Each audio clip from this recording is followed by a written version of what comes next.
તો વાત કરીએ સુરતની, તો સુરતમાં 11 વર્ષથી નાસ્તો ફરતો આરોપી આખરે ઝડપાઈ ગયો છે કે જ્યાં બિહાર રાજ્યનો કુખ્યાત આરોપીને ઝડપી પાડવામાં આવ્યો છે, ત્યારે આરોપી સામે હત્યા અને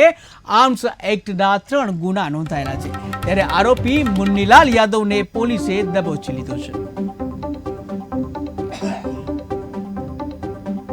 સુરત શહેર પોલીસ કમિશનર શ્રી અનુપમસિંહ ગેહલોત સરના માર્ગદર્શન હેઠળ તેમજ સ્પેશિયલ કમિશનર શ્રી સેક્ટર 1 સરના તેમજ ડીસીપી ઝોન 1 સરનાઓએ પુણા પોલીસ સ્ટેશન વિસ્તારમાં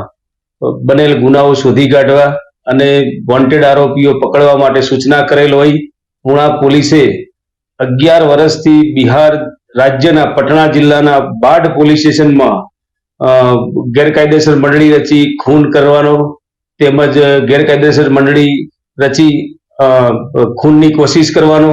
તેમજ આર્મ્સ એક્ટનો એમ 3 ગંભીર પ્રકારના ગુનામાં 11 વર્ષથી વોન્ટેડ આરોપી જે પોતે બિહાર છોડી અને સુરત શહેરમાં છુપાયો હોવાની પુણા પોલીસ સ્ટેશનના ઇન્સ્પેક્ટર શ્રીને તથા સર્વેલન્સ ટીમને બાતમી હકીકત મળતા તેને પકડી પાડેલ છે અને આરોપીઓને પૂછપરછ કરતા તે બિહારના પટણા જિલ્લાના બાઢ પોલીસ સ્ટેશનમાં rioting with murder with arms act તેમજ રાયોટિંગ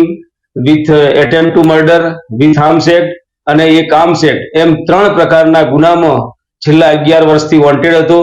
બિહાર રાજ્ય પોલીસને આરોપી બાબતે જાણ કરવામાં આવે છે અને બિહાર પોલીસ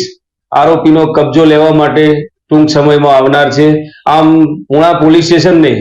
માનનીય પોલીસ કમિશનરશ્રીના માર્ગદર્શન હેઠળ 11 વર્ષથી નાસ્તા ફરતા આરોપીને પકડવામાં સફળતા સાંપડેલ છે।